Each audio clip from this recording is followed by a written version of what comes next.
Welcome to Creepy Whispers. I'm Jack Thompson, and here we'll explore stories that will send chills down your spine.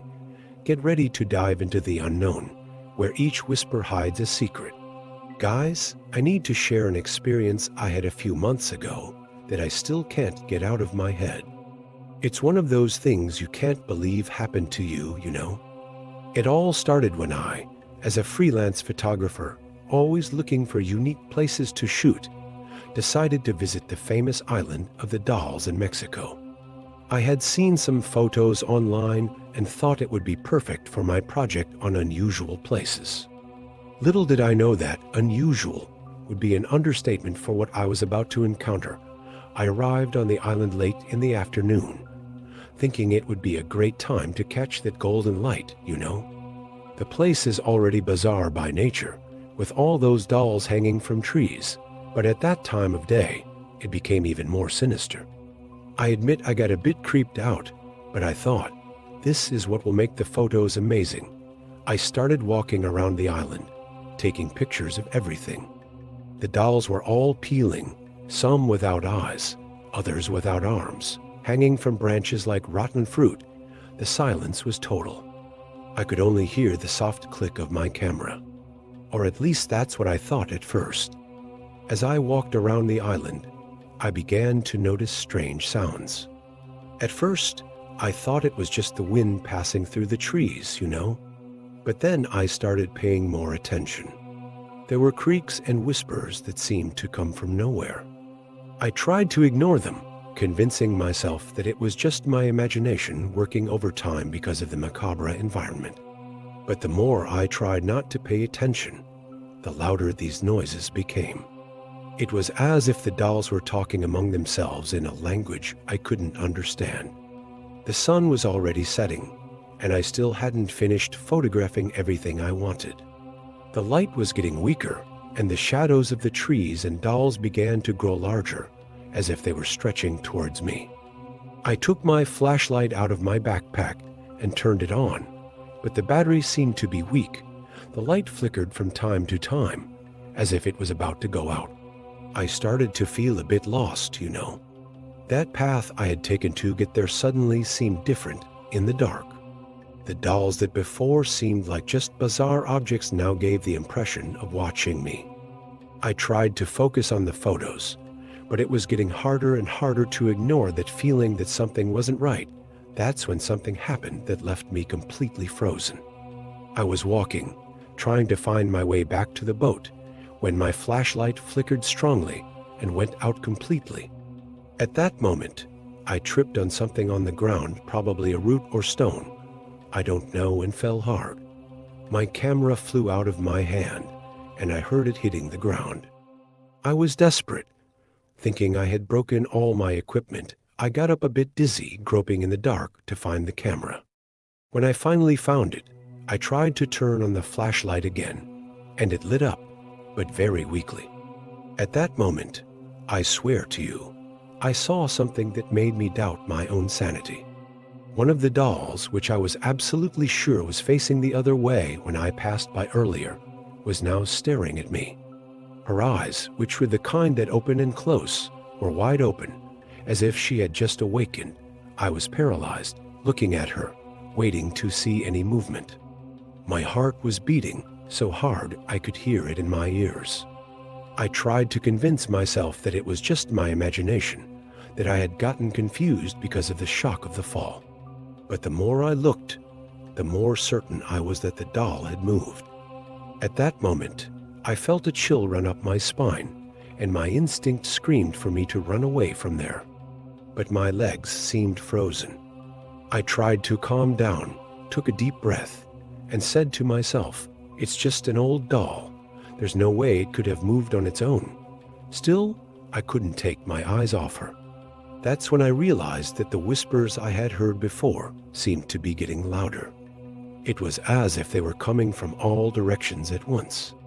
I looked around and had the impression that all the other dolls had also changed position, as if they were approaching me. I couldn't take it anymore. I grabbed my camera and started running in the direction where I thought the boat was. My weak flashlight barely illuminated the path, and I stumbled every few steps. The tree branches seemed to want to grab me, and I swore I could hear childish giggles behind me. I didn't look back even once, afraid of what I might see. My heart was beating so hard it felt like it was going to come out of my mouth. I just wanted to get out of that crazy island as fast as possible. I don't know how long I ran, but it seemed like an eternity until I finally spotted the boat. When I finally reached the boat, I practically threw myself into it. My hands were shaking so much I could barely start the engine. I looked one last time at the island and swear I saw shadows moving between the trees, as if the dolls were watching me leave. I started the engine and got out of there as fast as I could, without looking back. During the whole way back, I kept looking over my shoulder, afraid that something might have followed me. When I finally reached the mainland, I was exhausted and completely shaken. I spent the whole night awake in the hotel, afraid to close my eyes and see those dolls again. The next day, I looked at the photos I had taken, hoping to have some proof of what happened. But nothing in the images showed anything out of the ordinary. They were just photos of old dolls hanging in trees. No movement, no strange looks. I began to doubt my own memory. Had I imagined it all? Could the fatigue and the gloomy environment of the island have messed with my head? Months have passed since that day on the island of the dolls, and I still can't explain what happened.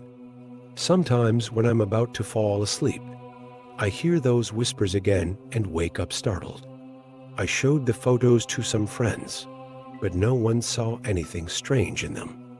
I even searched the internet to see if anyone had gone through something similar there, but I only found stories of tourists talking about how scary and sinister the place is, nothing that came close to what I experienced.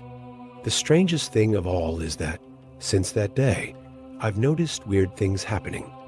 Sometimes when I'm developing photos in my studio, I have the impression of seeing reflections of dolls in the corners of the images, even in photos that have nothing to do with the island.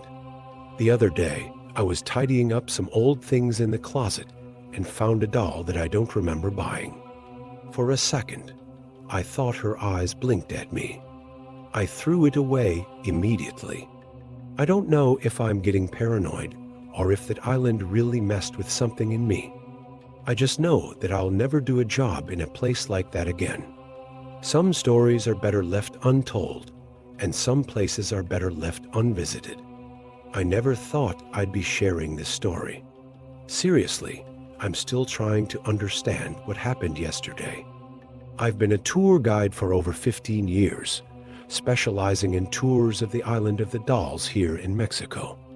I've always considered myself a skeptic, you know, the kind who looks for rational explanations for everything. After so much time guiding tourists through this place, I thought I'd seen it all. But what happened yesterday? Honestly, I'm still trying to process it. The day started like any other. I arrived early at the meeting point, had my usual breakfast avocado toast, delicious, and prepared for another tour. It was a small group, about 8 people. There was a young couple, a family with 2 children, and 2 older ladies who seemed to be longtime friends. I started the tour with my usual introduction, talking about the island's history, local legends, all that stuff. I explained about Don Julien, the guy who started hanging dolls on the trees, and how it became a tourist attraction. Of course, I always make it clear that, in my opinion, everything has a logical explanation. The strange noises, forest animals, the apparitions, tricks of light in the foliage. Everything was peaceful. We were walking along the main trail, me explaining about the local vegetation and types of birds you can see around here, when one of the older ladies, Dona Maria, started acting strange. She kept looking around, as if searching for something. I didn't pay much attention at first, thought she was just curious. But then, out of nowhere, she grabbed my arm and said, "Sir, did you see that girl running there?" I froze. I looked in the direction she pointed, but saw nothing beyond the trees and hanging dolls. I tried to calm Donna Maria, said it must be just the wind rustling the leaves, but she insisted. She said she had seen a little girl in a white dress running between the trees. I was about to explain how our minds can play tricks on us when we're in a place with all this haunted history, when I realized the rest of the group was acting weird too. The young couple was whispering and looking around nervously. The children were clinging to their parents' legs, and the other older lady had a look on her face like she'd seen a ghost. That's when I started to feel something strange, as if someone was watching us. I tried to stay calm. After all, I'm the guide. I have to reassure the group. I told everyone we'd take a break, sit down, and have some water. I thought it would help everyone relax. But as soon as we sat down, the father of the family, a big guy probably in his 40s, called me aside. He had a serious look, even pale. He said quietly, "Man, I've been hearing children's laughter since we entered this part of the island. I thought it was just in my head, but my wife is hearing it too. Double quotes. At that moment, I confess I felt a chill down my spine. I tried to explain that it could be birds or the wind in the leaves, but even I didn't believe it anymore. The thing is, I was starting to hear strange things too. It was like a whisper, very soft, mixed with the forest noise. I couldn't understand what it was, but it was there. And the worst part is, the more I tried to ignore it, the louder it got. I looked around and saw that the dolls hanging from the trees seemed different. I can't explain it exactly, but it was as if they had changed position, as if they were watching us. I decided it was time to continue the tour. I thought if we moved, maybe this strange feeling would pass. But man, that's when things got even weirder. As we walked, I began to notice that the shadows seemed to move in a strange way, as if they didn't follow the sunlight. And it wasn't just me. I saw the young couple hugging tightly, looking scared into the corners. The children wouldn't let go of their parents, and the two older ladies were praying quietly. Suddenly, one of the children screamed. It was the boy, must have been about 8 years old. He pointed to a clearing on our right and said, "Look, there's a girl there." Everyone looked at once. I swear, for a second, just for a second, I saw her. It was a little girl, exactly as Donna Maria had described. White dress, dark hair. She was standing between two trees, looking at us. I blinked and she was gone. It was so fast that I could have sworn I had imagined it all. But from everyone's face, I knew I hadn't been the only one to see her. The group was in total silence now. You could only hear the sound of our footsteps and everyone's heavy breathing. I tried to stay calm, but my mind was racing. I started remembering all the stories I had always dismissed as legends or exaggerations by tourists. Could there be some truth to them? Had I been ignoring something right in front of me all these years? While these thoughts were spinning in my head, I heard a sound that gave me goosebumps, a child's laugh, soft but clear enough for everyone to hear. Everyone stopped immediately. We looked at each other, trying to understand where that sound had come from. It was Donna Maria who spoke first. "Did you hear that?" It sounded like a child laughing. The others agreed, nodding. I tried to keep my composure, but I admit I was pretty shaken. "It must be just the wind in the trees," I said, but even I didn't believe it anymore. I looked around, half expecting to see something, but there were only trees, hanging dolls, and the mist that was starting to form on the forest floor. That feeling of being watched only increased, and I could feel the fear growing in the group. I decided it was time to end the tour and go back. "Folks, I think we better return. We've seen enough for today," I said, trying to sound calm and professional. Even with my heart pounding in my chest, we started to go back the same way we came.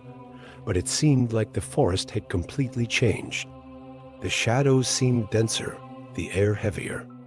I, who knew the trail like the back of my hand, suddenly felt disoriented. The trees all looked the same, and I had the strange feeling that we were walking in circles. The young couple started arguing in low voices, clearly nervous. The children were whimpering, clinging to their parents, and the two older ladies kept looking back, as if expecting to see something following us. That's when I noticed something even stranger. The dolls. They seemed to be in different places than before. I could swear the doll in the red dress wasn't hanging from that tree when we passed by earlier. And there was another one, an old doll with a missing eye, that I had never seen before. I tried to convince myself that it was just my memory playing tricks, that the stress of the situation was making me see things. But the more I looked, the more certain I was that something was very, very wrong. My skepticism of years as a guide was being put to the test in a way I never imagined possible. As we continued walking, trying to find our way back, I began to feel a change in temperature. It was getting colder, even though it was mid-afternoon on a day that had started out quite hot. A thin mist began to form around us, making visibility even more difficult. The silence was total. Not even the birds that normally made noise in the forest could be heard. It was as if the entire island had held its breath. Suddenly, I heard a muffled scream. It was the mother of the family, pointing ahead. I followed her gaze and felt my stomach sink. There, about 20 meters away, was a figure. I couldn't see clearly because of the mist, but it looked like a small person, maybe a child. It stood still for a few seconds, as if watching us, and then disappeared among the trees. Everyone was silent, looking at each other without knowing what to say. I tried to rationalize, said it must be just a shadow, or maybe some animal on the island. But the truth is, I wasn't sure of anything anymore. That island, which I thought I knew so well, suddenly seemed like a completely strange and scary place. We decided to pick up the pace, all anxious to get out of there as quickly as possible. I tried to stay calm, but my mind kept going back to all the stories I had heard over the years and always dismissed as nonsense. Now, each tale, each legend, seemed to have a different weight. As we walked, I noticed that the dolls seemed to be following us with their eyes. It was such a strong feeling that I couldn't ignore it, even knowing how absurd it sounded. Finally, after what seemed like an eternity, we managed to get back to the starting point. I've never been so relieved to see the pier and the boats. As the group boarded, all silent and visibly shaken, I took one last look at the island. That's when I saw something that made me doubt everything I had believed until then. There, at the edge of the forest, was the girl in the white dress. She waved at me with a smile on her face and then simply disappeared. I blinked several times, trying to understand what I had just seen. But she was no longer there. I got on the boat with trembling legs, knowing that I would never be the same skeptical guide again. The island of the dolls had shown me that there are things in this world that logic simply cannot explain. I'm still shaking as I write this. It's been 3 days since I returned from the island of the dolls in Mexico, and I can't get what happened there out of my head. I've been a paranormal phenomena researcher for 5 years, but nothing in my career prepared me for that night. I've always been skeptical, always sought rational explanations for everything. When I got permission to spend a night alone on that scary island, I thought it would be just another field assignment. Man, was I wrong. I arrived at the island of the dolls on a Saturday afternoon. The sun was setting, painting the sky with such an intense orange that it seemed artificial. As I navigated through the Xochimilco canals, the sight of hundreds of dolls hanging from trees already gave me chills. I started setting up my equipment as soon as I disembarked infrared cameras, audio recorders, temperature sensors. Everything was prepared for my scientific camp. I remember thinking, it's going to be just another boring night, looking at monitors. But I was completely mistaken. As soon as darkness engulfed the island, I felt the first shivers. It was as if thousands of glass eyes were watching me, a sensation so intense it was almost tangible. As the night progressed, I began to notice strange things. First, there were sudden temperature changes. 1 minute I was sweating. The next, my teeth were chattering from cold. My temperature sensors went crazy, recording variations of up to 15 degrees in a matter of seconds. I tried to convince myself it was just the region's unstable climate, but something inside me knew it wasn't normal. Then the sounds began. At first, they were just distant whispers, almost imperceptible. I thought it was the wind in the trees or some nocturnal animal. But gradually, these sounds became clearer, more human. It was as if the dolls were whispering to each other in a language I couldn't understand. I grabbed my audio recorder and started walking around the island, trying to capture something concrete. With each step I took, the voices seemed to move, always staying out of my reach. My heart was beating so hard I could hear it echoing in my ears. I tried to stay calm, clinging to my scientific training, but it was becoming increasingly difficult to ignore the fear growing inside me. Around midnight, I decided to take a break and review some of the recordings I had made so far.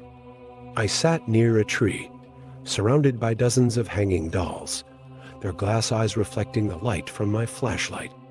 As I listened to the recordings, I felt my blood run cold. Among the ambient noises, there were clear voices, childlike voices whispering words I couldn't understand. Rationally, I knew there should be a logical explanation, maybe some radio interference or a trick of my tired mind. But at that moment, surrounded by darkness and hundreds of empty eyes staring at me, logic seemed very distant. That's when something happened that made me question everything I believed in.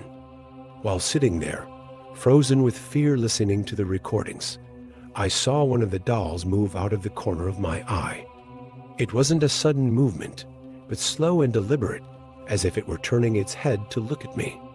I quickly pointed my flashlight in its direction, but it was exactly as before. I thought it was my imagination playing tricks on me, until I heard a childish laugh coming from behind me. I turned so fast I almost fell, but there was nothing there except the shadows of trees and more hanging dolls. At that moment, I realized I was shaking uncontrollably, and part of me wanted to drop everything and flee that island as fast as possible. I tried to compose myself, breathing deeply and repeating to myself that it was all a product of my imagination. I decided to continue my investigation, determined not to let fear dominate me. I started taking photos from different angles of the island, hoping to capture something that could explain the anomalies I was experiencing. That's when I noticed something strange through the camera lens. In the darker areas between the trees, there seemed to be moving shadows, indistinct forms that weren't visible to the naked eye. I took dozens of photos in sequence, my heart racing with each click of the shutter. As I photographed, the feeling of being watched intensified suffocatingly. It was as if every doll on the island had come to life and was studying me, analyzing my every move. The air became heavy, almost unbreathable, and I started hearing whispers getting closer and closer. They were no longer just distant voices, but clear words, although in a language I didn't understand. The scariest thing was that they seemed to come from all sides at once, as if I were in the center of a circle of invisible spirits. My hands were shaking so much I could barely hold the camera. It was at this moment that I realized I had gotten into something far beyond my comprehension, something no scientific equipment could explain. Suddenly, all my cameras and electronic equipment started to fail at the same time. The lights were flashing frantically, the recorders were emitting deafening static, and my cell phone shut off completely. I stood there, paralyzed in the dark, feeling panic growing inside me. That's when I saw something I'll never forget. Among the trees, a small, pale figure moved. It wasn't a doll. It was something different. It looked like a child, but its movements were erratic, almost mechanical.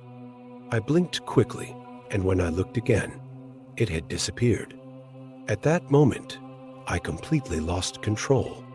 I dropped everything and started running towards my boat, stumbling on roots and almost falling several times. The whispers turned into screams. Childish laughter echoed throughout the island, and I could swear I saw the dolls moving in the trees as I passed. I reached the boat breathless, my hands shaking so much I could barely start the engine.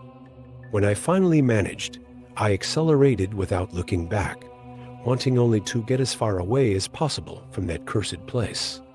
Only when I was far from the island, in the middle of the Xochimilco Canal, did I allow myself to breathe again. I spent the rest of the night in the boat, shaking and trying to process what had happened. When the sun finally rose, I gathered courage to return to the island and retrieve my equipment. In daylight, everything seemed normal, almost peaceful. The dolls were motionless, hanging from the trees as they always had been.